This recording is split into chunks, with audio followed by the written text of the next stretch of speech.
పిత పుత్ర పవిత్ర ఆత్మ నామమున ఆమెన్. ప్రభువు మీతో ఉందురుగాక, మీ ఆత్మతో ఉందురుగాక. పునీత యోహాను గారు రాసిన సువిశేషంలోని భాగము. ప్రభువా మీకు మహిమ కలుగునుగాక. యోహాను సువిశేషము 17వ అధ్యాయము 12వ వచనము. నేను వారితో ఉన్నప్పుడు నీవు నాకు వసగిన వారిని నీ నామమున కాపాడితిని. క్రీస్తు ప్రభుని సువిశేషము. క్రీస్తువా మీకు స్తుతి కలుగునుగాక.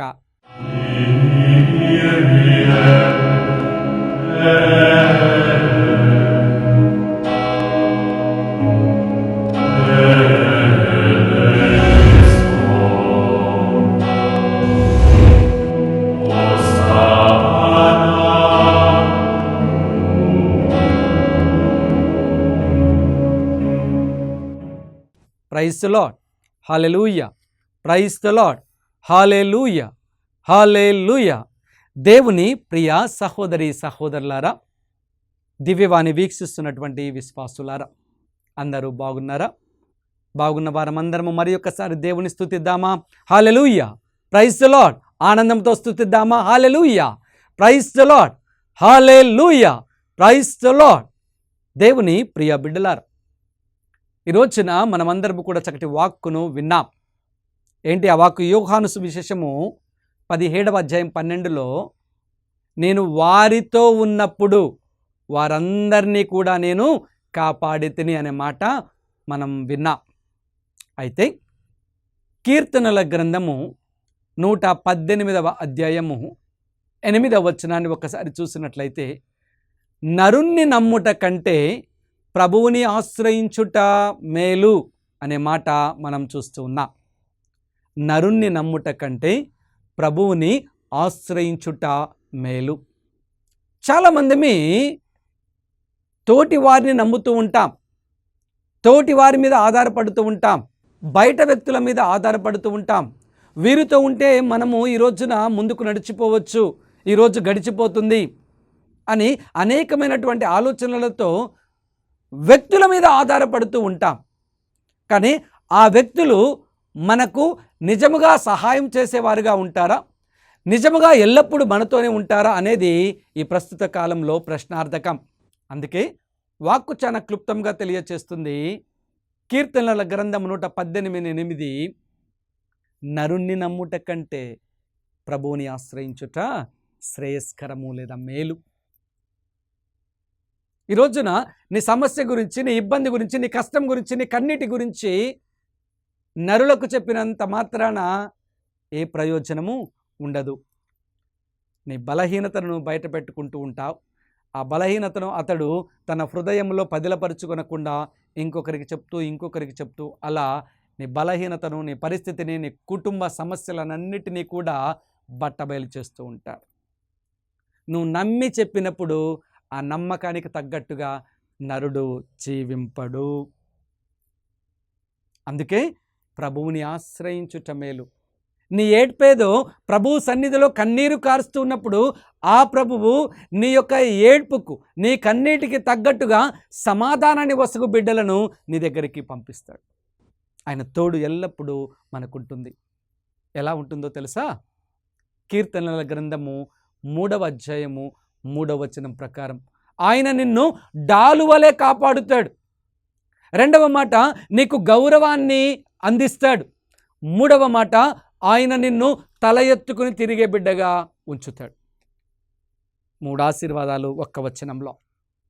కీర్తనల గ్రంథం 3వ అధ్యాయం 3వ వచనం, ఆయన నిన్ను డాలువలే కాపాడును, నీకు గౌరవమును చేకూర్చుపెట్టును, నిన్ను తల ఎత్తుకుని తిరిగేవానిగా చేస్తాడు. ఎప్పుడు? నరుణ్ణి ఆశ్రయించకుండా ప్రభువుని ఆశ్రయించినప్పుడు ఈ 3 ఆశీర్వాదాలు నీకు వస్తాయి. అందుకే దేవుని తోడు మనకు ఉన్నట్లయితే, దేవుని తోడు మనతో ఉండాలి అంటే మనం ఏం చేయాలి? దేవుని తోడు, దేవునిలో మనం ఉండాలి అంటే మొట్టమొదటిగా ఆయన చెప్పినట్లు చేయాలి. ఈ రోజున ఆయన మనకు ఏం చెప్తూ ఉన్నాడు అంటే మనం చూద్దాం. ఉదాహరణకు ఆదికాండము 6వ అధ్యాయము 22వ వచనాన్ని గనక మనం చూసినట్లయితే, నోవా ఏ మరపాటు లేకుండా దేవుడు చెప్పినట్లు చేసెను. ఎలాంటి ఆలోచన లేకుండా, ఏ మరపాటు లేకుండా, ఆలస్యం చేయకుండా, ఎలాంటి ప్రశ్నలు మదిలో ఉంచుకొనకుండా దేవుడు ఏదైతే చెప్పాడో అది నోవా చేశాడు. ఏం చెప్పాడు ఇంతకీ అంటే, ఓడను నిర్మించమన్నాడు. ప్రజలందరూ కూడా భ్రష్టులైరి, పాపంలో జీవిస్తున్నారు, నా ఆజ్ఞను మీరారు, ఇష్టానుసారంగా జీవిస్తున్నారు, నేను మనసు నొచ్చుకున్నాను, అందరినీ కూడా నాశనం చేద్దామనుకున్నాను, నిన్ను చూసి ఆగిపోయాను, నువ్వు మాత్రమే నాకు నీతిమంతుడిగా కనిపించావు, అందుకే నేను చెప్పినట్లు నువ్వు చేయి అంటే ఏ మరపాటు లేకుండా, ఎలాంటి ఆలోచన చేయకుండా ఏం చేశాడంట నోవా? ఓడను నిర్మించాడు. ఓడ ఎంతలో ఉండాలి, ఎంత ఎత్తు ఉండాలి, ఎంత పొడుగు ఉండాలి, ఎన్ని అంతస్తులు ఉండాలి, ఓడ లోపున వేటిని, ఏ జంతువులను, ఏ పక్షులను, ఏ మృగాలను ఆయన తీసుకొని వెళ్ళాలి, ఎన్ని జతలుగా తీసుకొని వెళ్ళాలి, అన్నీ కూడా దేవుడు చెప్పినట్టుగా వెంటనే ఆయన చేశాడు. అదే మనమైతే గనక ఎన్నో ప్రశ్నలు వేస్తుంటాం. ఇది ఎందుకు, ఇన్ని ఫీట్లు ఎందుకు, ఇంత పొడవు ఎందుకు, ఇంకో అంతస్తుంటే బాగుంటుంది కదా, క్రూర మృగాలు ఎందుకు, విధంగా అనేక ప్రశ్నలు వేసి దేవుని యొక్క తలకాయ తినేవాళ్ళం మనం. కానీ నోవా ఏం మాట మాట్లాడలే, ఏ మరపాటు లేకుండా అయాని చిత్తం అంటూ ఆయన దైవ చిత్తాన్ని పాటించాడు, రక్షింపబడ్డాడు. ఆయన చిత్త ప్రకారంగా మనం జీవిస్తే తప్పక ఆయన పరిశుద్ధ హస్తం, ఆయన పునరుత్థాన హస్తం, ఆయన పునరుత్థాన ఆశీర్వాదం మనకు తప్పకుండా ఉంటుంది. ఆలస్యం అవుతుందేమో కానీ ఆశీర్వాదం ఎప్పుడు కూడా వెనుకకు పోదు. వెనుకకు పోయిందంటే ఆ ప్రాబ్లం నీలో ఉన్నట్టే, కానీ దేవునిలో కాదు. నేను దృఢంగా చెప్పగలను. ఆ ఆశీర్వాదం నువ్వు అడగగానే అది రావట్లేదంటే నీ హృదయంలో, నీ తలంపులో ఇంకా ఏదో చీకటి, ఏదో నలుసు ఏం చేస్తుంది? ఆశీర్వాదాన్ని నీకు చేరకుండా అడ్డముగా నిలబడుతుంది. కాబట్టి మనం ఆశీర్వాదాన్ని పొందుకునేటప్పుడు మనము ఆయన చిత్తం ప్రభువా అంటూ ముందుకు నడవాలి. ప్రియ బిడ్డలారా, నోవా ఏ మరపాటు లేకుండా దైవ చిత్తాన్ని నెరవేర్చాడు. కాబట్టి దేవుడు నోవాతో ఉన్నాడు, నోవా దేవునితో ప్రయాణం చేశాడు, రక్షింపబడ్డాడు. జల ప్రళయము నుండి, జల ప్రమాదము నుండి ఆయన రక్షింపబడి ఒక నూతన సృష్టికి కారకుడు అయ్యాడు. అదే ఆయన ఆ నీటిలో జ్ఞానస్థానం, ఆ తుఫానులో ఆయన నూతన జీవితం, ఒక నూతన జీవితం, నూతన సృష్టి క్రీస్తుతో లేదా దేవునితో ప్రారంభమైంది. ఎందుకంటే దేవుడు నోవాతో ఉన్నాడు, నోవా దేవునితో ఉన్నాడు. నోవా దేవుడు చెప్పినట్టుగా చేశాడు కాబట్టి నీతిమంతుల లెక్కలో చిరస్థాయిగా నిలిచిపోయాడు. ఈ రోజున దేవుడు కూడా నిన్ను చేయమన్నప్పుడు వాక్కు ద్వారా, నీకు వినిపిస్తున్నటువంటి మాట ద్వారా, గురువుల ద్వారా, మఠవాసుల ద్వారా, వాక్యోపదేశకుల ద్వారా, నువ్వు వాక్కుని నీ సొంతగా నువ్వు చదువుతూ ఉన్నప్పుడు ఆయన ఏం చేయమంటున్నాడో నీకు విచక్షణను, జ్ఞానమును నీకు ప్రసాదించి అది నువ్వు ఎప్పుడైతే ఏమరపాటు లేకుండా చేస్తావో ఆశీర్వదింపబడతావు, రక్షింపబడతావు, ఆత్మను దేవునికి సమర్పించి ఆ జీవ కిరీటాన్ని పొందుకుంటావు. దేవుని ప్రియ బిడ్డలారా, అందుకే ఇంకొక వ్యక్తిని కనుక మనం చూసినట్లయితే ఆదికాండము 12వ అధ్యాయము 4వ వచనాన్ని కనుక మనం చూసినట్లయితే, దేవుడు చెప్పిన రీతిగా అబ్రహాము బయలుదేరెను. దేవుడు ఏం చెప్పాడు అబ్రహాముకి అంటే ఆదికాండం 12:1 నుంచి మనం చూసినట్లయితే దేవుడు ఏమంటున్నాడు అబ్రహాముతో? అబ్రహాము, నీవు నీ తల్లిదండ్రులను, నీ ఊరిని, నీ చుట్టాలను, నీ ఆస్తిని, అంతస్తును అన్నిటిని విడిచిపెట్టి నేను చూపిస్తున్నటువంటి ప్రదేశమునకు నీవు రా, అనగానే అబ్రహాం ఏం చేస్తున్నాడు? దేవుడు చెప్పిన రీతిగా వెంటనే తక్షణమే అన్నిటినీ విడిచిపెడుతున్నాడు, దేవుణ్ణి వెంబడిస్తూ ఉన్నాడు. ప్రియ బిడ్డలారా, దేవుడు చెప్పినట్లుగా మనం చేస్తున్నప్పుడు, అబ్రహాం జీవితంలో కష్టం వచ్చింది. దేవుడు చెప్పినట్టు చేస్తూ ఉన్నప్పుడు, ప్రయాణం అవుతున్నప్పుడు, ఆ ప్రయాణంలో ముందుకు కొనసాగుతున్నప్పుడు అనేకమైనటువంటి కష్టాలు వచ్చాయి. అయినా కానీ దేవుణ్ణి నిందించలేదు, వెనుకకు తగ్గలేదు, మళ్ళీ ఇంటికి వెళ్ళలేదు, తల్లిదండ్రులతో జీవించలేదు. ఎందుకంటే దేవుణ్ణి నమ్ముకున్నాడు. ఆయన పిలిచాడు, ఆయన వాగ్దానం ఇచ్చాడు. ఆకాశమునందలి నక్షత్రముల వలె, సముద్రమునందలి ఇసుక రేణువుల వలె నీ వంశాన్ని, నీ జాతిని నేను తీర్చిదిద్దుతాను, నీవు నన్ను వెంబడించు, నేను నిన్ను పాలు తేనెలు కలిగినటువంటి ప్రదేశానికి తీసుకుని పోతాను, నీ నామమును తరతరముల వారు గుర్తించులాగా నేను చేస్తాను, కేవలం నీ నామమే కాదు నీ వంశాన్ని గుర్తుంచుకునేలాగా చేస్తాను అని వాగ్దానం ఇచ్చాడు. ఆ వాగ్దానాన్ని అబ్రహాము నమ్మాడు. అందుకే ఆయన చెప్పినట్లుగా అబ్రహాము ఏం చేశాడు? తన ఊరిని, ఇంటిని, తల్లిదండ్రులను, ఆస్తి పాస్తులను, అంతస్తులను అన్నిటిని వదిలి ప్రయాణమయ్యాడు. అందుకే ఈరోజున సంపూర్తిగా ఆశీర్వదింపబడ్డాడు, సంపూర్తిగా నీతిమంతుడయ్యాడు, సంపూర్తిగా ఈ రోజుకి ఆయన నామాన్ని ఉచ్చరించుకుంటూనే ఉన్నా.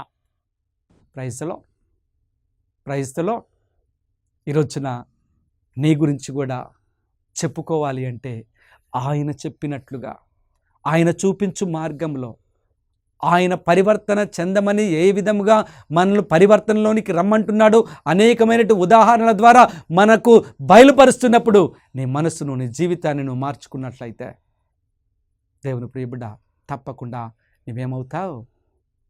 దేవుని దృష్టిలో నీతిమంతుడిగా మారుతావు. పునీత అగస్టిన్ గారు వారి జీవితాన్ని కనుక మనం చూసినట్లయితే, ఆయనకు 2 జీవితాలు. మొదటి జీవితం లోకపరమైనటువంటి జీవితం. ఎంతో మేధావి, గొప్పగా చదువుకున్నాడు. ఆయన చదువుకున్నటువంటి విశ్వవిద్యాలయంలోనే లెక్చరర్గా, ప్రొఫెసర్గా పనిచేశాడు. జీతాన్ని గొప్పగా సంపాదించుకుంటున్నాడు, ఆనందంగా జీవించవచ్చు అనుకుంటున్నాడు. వివాహేతర జీవితం, ఆ వివాహేతర జీవితం నుంచి ఒక కుమార్తెకు, కుమారుడికి జన్మ, ఒక బిడ్డకు జన్మనివ్వడం. పాప జీవితం, మోనికమ్మ కన్నీటితో ప్రార్థన చేయటం, నా కుమారుని మార్చి, నా కుమారుడు పరివర్తనలోకి వచ్చేంత వరకు ఈ కన్నీటి ప్రార్థన వదలను అని. ఆయన మార్పు చెందిన తర్వాతే ప్రాణాన్ని వేడింది అని మనం చూస్తూ ఉన్నాం. ఒకసారి క్రీస్తును తెలుసుకున్న తర్వాత పునీత అగస్టిన్ గారు క్రీస్తు చెప్పినట్లుగా, క్రీస్తు వాక్కులో, క్రీస్తు ప్రయాణమందు, క్రీస్తుకు సాక్షిగా, గురువుగా, పీఠాధిపతిగా, వేద పండితుడిగా, తిరుసభలో అంచెలంచెలుగా ఎదుగుతూ, దేవుని ప్రియబిడ్డలారా, ఇదంతా ఎలా సాధ్యం? క్రీస్తుని అగస్టిన్ గారు తెలుసుకున్నారు, క్రీస్తు బాటలో ప్రయాణం చేశాడు, పరివర్తనలోనికి వచ్చాడు, సంపూర్ణమైనటువంటి విశ్వాసాన్ని పొందుకున్నాడు. ఎప్పుడైతే క్రీస్తు మీద ఆధారపడ్డాడు, క్రీస్తు జ్ఞానాన్ని ఆయన పొందుకున్నాడు. అందుకే అనేకమైనటువంటి పుస్తకాలు ఆయన రాశాడు, యేసు నామమును ఘనపరిచాడు.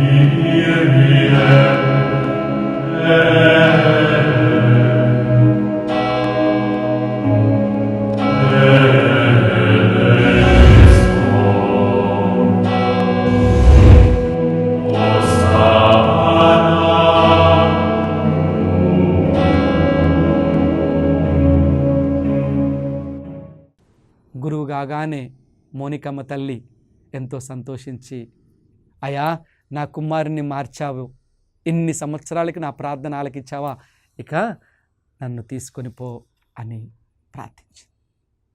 అగస్టిన్ గారు మారంగా లేంది నీవు నేను మారలేమా? అగస్టిన్ గారు కూడా సాధారణమైనటువంటి మనిషే, గొప్పవాడు కాదు, పరలోకం నుంచి ఊడిపడలేదు, తప్పులు చేసినవాడు, పాపంలో పడ్డవాడు, జలసాలుగా జీవించినటువంటి వాడు. కానీ ఎప్పుడైతే క్రీస్తుని సత్య జీవితాన్ని ఎప్పుడైతే తెలుసుకున్నాడో, ఆ పాప జీవితం నుంచి బయటికి వచ్చాడు, ఆ రోత జీవితం నుంచి బయటికి వచ్చాడు, ఆ పాపమునంతటినీ కడిగి వేసుకున్నాడు, క్రీస్తు యొక్క పరిశుద్ధ రక్తములో కడగబడ్డాడు. జ్ఞానస్థానము పొందుకున్నాడు. మంచి గురువుగా, మంచి పీఠాధిపతిగా, మంచి వేద పండితుడిగా పునీతుల స్థానంలో చేరాడు. ఈ రోజుకి అగస్టిన్ గారి గురించి మనం మాట్లాడుకుంటూ ఉన్నాం. మనం ప్రయత్నం చేయాలి. ఆయన చెప్పినట్లుగా చేయటానికి కష్టాలు వస్తూ ఉంటాయి. అయినా కానీ ఆయనతో మనం ప్రయాణం చేసినప్పుడు, ఆయన తోడు మనకుంటున్నప్పుడు ఆ కష్టం నుంచి బయటికి ఆయన తీసుకుని వచ్చేటటువంటి మార్గాన్ని కూడా చూపిస్తాడు. పాదువపూరి అంతోని వారు క్రీస్తుని తెలుసుకున్నాడు, క్రీస్తుని కనుగొన్నాడు. తన తండ్రి ఆస్తిని వద్దనుకున్నాడు, తండ్రి అంతస్తుని వద్దనుకున్నాడు, తండ్రి ఇచ్చినటువంటి దుస్తులు కూడా వద్దనుకొని నారవస్త్రం ఆయన గోనెలాగా దాల్చి ఆయన ఏం చేశాడు? బయట ప్రపంచంలో క్రీస్తు ఎక్కడ ఉంటాడో ఆ ప్రపంచంలోనికి వెళ్ళాడు. అవమానాలు వచ్చాయి, ఇబ్బందులు ఎదురయ్యాయి, అయినా కానీ ఎక్కడా తగ్గకుండా క్రీస్తుని కనుగొని క్రీస్తు వైపు చూస్తూ క్రీస్తు చూపించినటువంటి ప్రతి ప్రదేశానికి వెళ్ళి క్రీస్తు నామాన్ని మహిమపరిచాడు. ఈ రోజున పునీతుల స్థానంలో నిలబడ్డాడు. అనేక మంది మీ అంతోని వారి మధ్యస్థ ప్రార్థనను కోరుకుంటా, కానీ ఆయనలాగా జీవించడానికి ఆయన ప్రభువు ఏ విధంగా చెప్పాడో ఆ విధంగా జీవించాడు. మరి మనం ఆయన మధ్యస్థ ప్రార్థన కోరుకునేటువంటి మనం క్రీస్తు చెప్పినట్లుగా ఎందుకు చేయలేకపోతున్నాం? ఆలోచన చేద్దాం దేవుని ప్రియ బిడ్డలారా. నోవా ఏమరపాటు లేకుండా దేవుడు చెప్పినట్లు చేశాడు. దేవుడు నోవాతో నడిచాడు. అబ్రహాము దేవుడు చెప్పినట్లుగా చేశాడు. అందుకే దేవుడు అబ్రహాముతో ఉన్నాడు. అగస్టిన్ గారు తనను తాను తెలుసుకొని క్రీస్తు ప్రభు యొక్క మార్గంలో నడిచాడు. అందుకే క్రీస్తు ప్రభువు అగస్టిన్ గారితో ఉన్నారు. పాదువపూరి అంతోని వారు క్రీస్తుని గురించి తెలుసుకున్నారు, సత్యాన్ని గ్రహించారు. కావుననే క్రీస్తు ప్రభు అంతోని వారితో ఉన్నారు. ఈ రోజున సాక్ష్యంగా నిలబడ్డాడు. మరి నీవు నేను ఎందుకు ఉండలేకపోతున్నాం అంటే మనము బయట ప్రపంచానికి ఎక్కువ మక్కువ చూపిస్తూ ఉన్నాం, ప్రభువుకి తక్కువ సమయాన్ని ఇస్తూ ఉన్నాం. ప్రభు అనగానే మనమందరం కూడా ఎంతసేపు అనే మాటలు మాట్లాడుకుంటూ ఉన్నాం. దేవునితో ఉండటానికి ఇష్టపడటం లేదు. ఒక 10 నిమిషాలు వాక్య పరిచర్య ఎక్కువైందంటే ఏమవుతుంది? ఇంతసేపా అంతసేపా అని మనము వాచి చూసుకుంటూ ఉన్నాం. దేవుని ప్రియ బిడ్డలారా, ఆలోచన చేయాలి. ఆలోచన ప్రకారంగా మనము జీవించడానికి ప్రయత్నం చేయాలి. అప్పుడు దేవుడు మనతో ఉంటాడు. మనతో ఉన్నటువంటి దేవునితో మనం నడిచినప్పుడు నిండైనటువంటి ఫలాలను నీవు నేను పొందుకోగలుగుతాం. దేవుని ప్రియ బిడ్డలారా, యోహాను సువిశేషం 2వ అధ్యాయం 5వ వచనంలో మరియ తల్లి సేవకులతో ఆయన చెప్పినట్లు చేయండి అని చెప్తుంది. కానాపల్లిలో రాతి బాణల్లో నీళ్లు పోయండి అని ఆయన చెప్పినట్లు చేయమన్నాడు. ఈ రోజున ఆయన చెప్పినట్లు మీరు చేయండి అని మరియ తల్లి ద్వారా మనం వింటూ ఉన్నాం. ఏమని చెప్తున్నారు మరియ తల్లి ద్వారా ఆయన చెప్పినట్లు చేయమండటానికి అంటే మన బలహీనతల నుంచి, మన ఈర్ష్య ద్వేషముల నుంచి, ఈ శారీరక ఏచ్ఛల నుంచి మనల్ని బయటికి రమ్మని మరియ తల్లి పలుకుతుంది. ఆయన చెప్పినట్లు చేయండి అని ఈ రోజున తెలియపరుస్తుంది. వేటి నుంచి మనం బయటికి రావాలి అంటే గలతీయులకు రాసిన లేఖ 5వ అధ్యాయం 19వ వచనం నుంచి 21వ వచనం వరకు మనం చదువుకున్నట్లయితే కనుక అక్కడ శరీరేచ్ఛలు అనే మాటలు ఉంటాయి. 17 శరీర కార్యములు ఉంటాయి. వాటి నుంచి బయటికి రమ్మని ప్రభువు మనల్ని అడుగుతూ ఉన్నాడు. అదే మరియ తల్లి మనల్ని చేయమంటుంది. ఎప్పుడైతే వాటి నుంచి మనం బయటికి వస్తామో ప్రభువుతో మనము నడుస్తూ ఉంటాం. దేవుని ప్రియ బిడ్డలారా, కాబట్టి ఎప్పుడైతే నీవు నేను మనమందరము కూడా దేవునితో నడుస్తూ ఉంటామో అప్పుడు దేవుని ఆశీర్వాదాలు మనకు అనుగ్రహింపబడతాయి. ప్రియ బిడ్డలారా, రెండవదిగా మనం చూసినప్పుడు దేవునితో మనం నడుస్తూ ఉంటే ఏం ఆశీర్వాదం ఉంటుందో తెలుసా? చీకటి నుంచి, పాపము నుంచి బయటికి వస్తాం. దేవుణ్ణి ఆశ్రయించినప్పుడు ఏం దొరుకుతుంది మనకు? నరుణ్ణి నమ్ముట కంటే దేవుణ్ణి ఆశ్రయించుట మేలు అన్నాం. దేవునితో నడవాలి అన్నప్పుడు కానీ, దేవుణ్ణి ఆశ్రయించినప్పుడు కానీ రెండవదిగా ఏం ఆశీర్వాదం అంట? చీకటి నుంచి బయటికి వస్తాం, పాపము నుంచి బయటికి వస్తాం, బలహీనత నుంచి బయటికి రాగలుగుతూ ఉంటాం. ప్రియ బిడ్డలారా, యోసేపు గారి జీవితాన్ని గనక మనం పరిశీలించినట్లయితే ఆదికాండము 39వ అధ్యాయము 2-3 వచనాలు మనం చూస్తూ ఉన్నప్పుడు దేవుడు యోసేపుకు తోడుగా ఉండెను అనే మాట మనం చూస్తున్నాం. అదే ఆదికాండము 39:7 కూడా యజమానుని భార్య యోసేపును చీకటి పాపము చేయమని బలవంతపరుస్తూ ఉన్నప్పుడు ఆయన పాపము నుంచి బయటికి వచ్చాడు. కాబట్టి దేవుని తోడు యోసేపుతో ఉంది. పొతిఫర్ భార్య యోసేపును బలవంతం చేస్తూ ఉంది. మనం పాపం చేద్దాం, ఎవ్వరూ లేరు కదా అని, చీకటి తప్పు చేద్దాం రా అంటూ ఉంది. కానీ దేవుని తోడు యోసేపుతో ఉంది అని గ్రహించుకున్నాడు. అటు యజమానుడికి కానీ అటు దేవునికి కానీ ద్రోహం చేయదలుచుకోలేదు. అందుకే నాకు ఇలాంటి తప్పులు చేయటం ఇష్టం లేదు, నన్ను నమ్మి ఈ సామ్రాజ్యాన్నంతటినీ నీ భర్త నా యజమానుడు నాకు ఒప్పచెప్పాడు, కాబట్టి నేను ఈ పాపపు జీవితంలోనికి రాను అని పారిపోతూ ఉన్నాడు. అందుకే ఆ వెలుగులో, ఆ గొప్ప అంతస్తులో దర్శన భాగ్యము, దర్శాన్ని వివరించే భాగ్యము, కరువులో, తరువాత పంటలో యోసేపు చెప్పినట్టు మీరు చేయండి అని పెద్ద చాటింపు, గొప్ప అంతస్తును దేవుడు యోసేపుకు అనుగ్రహించాడు. ఎందుకో తెలుసా? యోసేపు దేవుణ్ణి ఆశ్రయించాడు. ఒకవేళ స్త్రీని ఆశ్రయించినట్లయితే చీకటిలో ఉండేవాడు, పాపంలో పడిపోయేవాడు, బలహీనతలో పడిపోయాడు. కానీ యోసేపు దేవుణ్ణి ఆశ్రయించి దేవుణ్ణి నమ్ముకొని దేవునితో నడిచాడు కాబట్టి దేవుడు కూడా యోసేపుకు తోడుగా ఉండెను అనే వాక్కు మనం విన్నాం. దేవుని ప్రియ బిడ్డలారా, దానియేలు గ్రంథాన్ని కనుక మనం చూసినట్లయితే కనుక సుసన్న కూడా చీకటి తప్పుకు లొంగలేదు. కానీ అన్యాయంగా ఆమె మీద నింద వేశారు. ఇద్దరు న్యాయాధిపతులు కూట సాక్ష్యము పలుకొని సుసన్నాను శిక్షించడానికి ప్రయత్నం చేశారు. దాదాపుగా శిక్ష విధించబడింది, అందరూ వెళ్ళిపోబోతుండగా సుసన్న ఆ న్యాయ సభలో ఉండి దేవుని వైపునకు చూస్తూ, నీవు నన్ను కాపాడవా, నేను ఎలాంటి తప్పు చేయలేదని నీకు తెలుసు కదా అని మొరపెట్టుకుంటున్నప్పుడు ఆ చీకటి తప్పులను ఆమె లేదు కాబట్టే దానియేలును మరి ఒకసారి పంపిస్తున్నాడు. దానియేలును పంపించి దేవుడు తోడుగా ఉన్నాడు అని నిరూపించటానికి దానియేలు ద్వారా సుసన్నను విడిపిస్తూ ఉన్నాడు. దేవుని ప్రియ బిడ్డలారా, దేవుణ్ణి ఆశ్రయించినప్పుడు, దేవుని తోడు మనకు ఉంటున్నప్పుడు దేవుని బిడ్డల ద్వారా మనకు విడుదలను ప్రసాదిస్తాడు.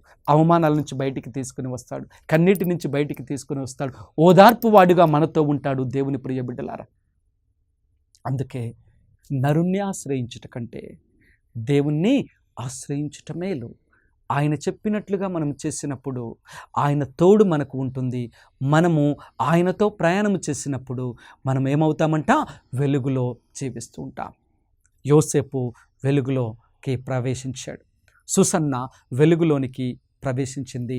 దేవుని ప్రియ స్నేహితులారా, మూడవదిగా ప్రభువుని ఆశ్రయించినప్పుడు ఏం దొరుకుతుంది అంట? మనము ప్రభువుని ఆశ్రయించినప్పుడు మన విశ్వాసాన్ని మనము పెంపొందించుకోగలుగుతాం.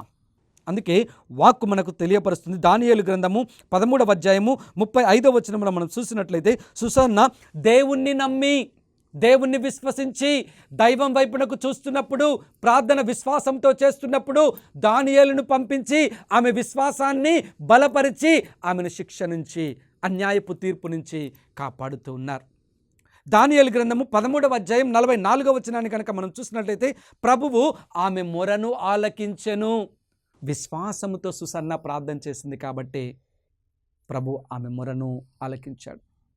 ఆమె నీతిమంతురాలు కాబట్టి, పాపానికి లొంగలేదు కాబట్టి, చీకటిలోనికి ప్రవేశించలేదు కాబట్టి దేవుడు తన మొరను ఆలకించి ఏం చేశాడు? దానియేలును పంపించి రక్షించాడు. అందుకే మనం ప్రభువు పట్ల విశ్వాసాన్ని పెంపొందించుకోవాలి. నరుణ్ణి ఆశ్రయించుట కంటే ప్రభుని ఆశ్రయించడం వలన మన విశ్వాసం ఎదుగుతూ ఉంటుంది, బలపడుతూ ఉంటుంది. నాలుగవదిగా దేవుని ప్రియ బిడ్డలారా, దేవుడు మనతో ఉన్నప్పుడు, దేవుణ్ణి మనం ఆశ్రయించినప్పుడు మన ప్రార్థన ఎక్కువగా చేయాలి. అందుకే వాక్యం సెలవిస్తుంది. ఆదికాండము 28:15-22 కనుక మనం చూస్తే కనుక, నేను నీకు చేదోడు వాదోడుగా ఉందును, అంటే నీకు తోడుగా ఉందును, కావున యాకోబు మ్రొక్కు కొనెను. యాకోబు మొక్కుకుంటున్నాడు, ప్రభువా నాకు ఒక మంచి జీవితాన్ని ప్రసాదించు అని యాకోబు మొక్కుకుంటున్నాడు, ప్రార్థన చేసుకుంటూ ఉన్నాడు. దేవుని ప్రియబిడ్డలారా, ఈ రోజున నీవు నేను ప్రార్థనలో గడిపినప్పుడు దేవుడు తప్పక ఆశీర్వదిస్తాడు. ఆయన తోడు మనకు ఉంచుతూ ఉంటాడు. ఆయన ఆశ్రయించినప్పుడు మన ప్రార్థనా జీవితం ఎదుగుతుంది, మన విశ్వాస జీవితం ఎదుగుతుంది. మనము వెలుగులో ఇంకా ప్రకాశవంతులుగా కనిపిస్తూ ఉంటాం. ఆయన చెప్పేటటువంటి బిడ్డలుగా మనము జీవించగలుగుతూ ఉంటాం. అందుకే ప్రార్థన మనం ఎడతెగక చేయాలి. విశ్వాసంలో దృఢముగా బలముగా ఉండాలి. చీకటి నుంచి వెలుగులోనికి మనము ప్రవేశించాలి. ఆయన చెప్పినట్లుగా చేయగలగాలి. ఆశీర్వాదంతో నింపబడాలి. ఇది దేవుణ్ణి ఆశ్రయించినప్పుడు పొందుకునేటటువంటి ఫలాలు. అలా దేవుణ్ణి ఆశ్రయించి మంచి ఫలాలతో మంచి జీవితంతో జీవించాలి అని అందరము తలలు వంచి ప్రార్థన చేద్దాం. మహాపరిశుద్ధుడైన దేవ, కృపామయుడా, ఉత్థాననాథుడా, ఈ రోజున నా తండ్రి వాక్కును మేము ఆలకించినట్లుగా నరుణ్ణి నమ్ముట కంటే ప్రభువుని ఆశ్రయించుట మేలు అని విన్నాం. ప్రభువుని మేము ఆశ్రయించినప్పుడు ఆయన తోడు మాకు ఉంటుందని, ఆయన తోడు మాకు ఉన్నప్పుడు ఆయన చెప్పినట్లుగా మేము నడుచుకుంటున్నప్పుడు ఆయన నిత్య వెలుగులోనికి మేము ప్రవేశిస్తామని, ఆ నిత్య వెలుగును మేము ప్రవేశించినప్పుడు మా విశ్వాసాన్ని మేము బలపరుచుకునే బిడ్డలం అవుతామని, ఆ విశ్వాసం బలపడుతున్నప్పుడు ప్రార్థనా వీరులం అవుతామని నేర్చుకొని ఉన్నాం. ప్రభువా, ప్రార్థించే బిడ్డలముగా, అదేవిధంగా నా తండ్రి మా విశ్వాసాన్ని పెంపొందించుకునే బిడ్డలముగా, వెలుగు బిడ్డలముగా, నీ ఉత్థాన వెలుగులో జీవించే బిడ్డలముగా, నీవు చెప్పినట్లుగా మా జీవితాలను మలుచుకునేటటువంటి బిడ్డలుగా మమ్మల్ని అందరినీ ఆశీర్వదించండి. వాక్ ద్వారా ప్రేరేపించావు, మా జ్ఞానాన్ని తెరిపించి ఉన్నాం. ప్రభా, ఈ రోజు నుంచి నీవు చెప్పినట్టు చేసేటటువంటి భాగ్యమును నాకు దయచేయండి. పాప జీవితం కాదు కానీ, బలహీన జీవితం కాదు కానీ, చీకటి తప్పులు చేయటం కాదు కానీ, నీ వెలుగులో నీ చిత్త ప్రకారము జీవించేటటువంటి భాగ్యము మాకు అనుగ్రహించండి.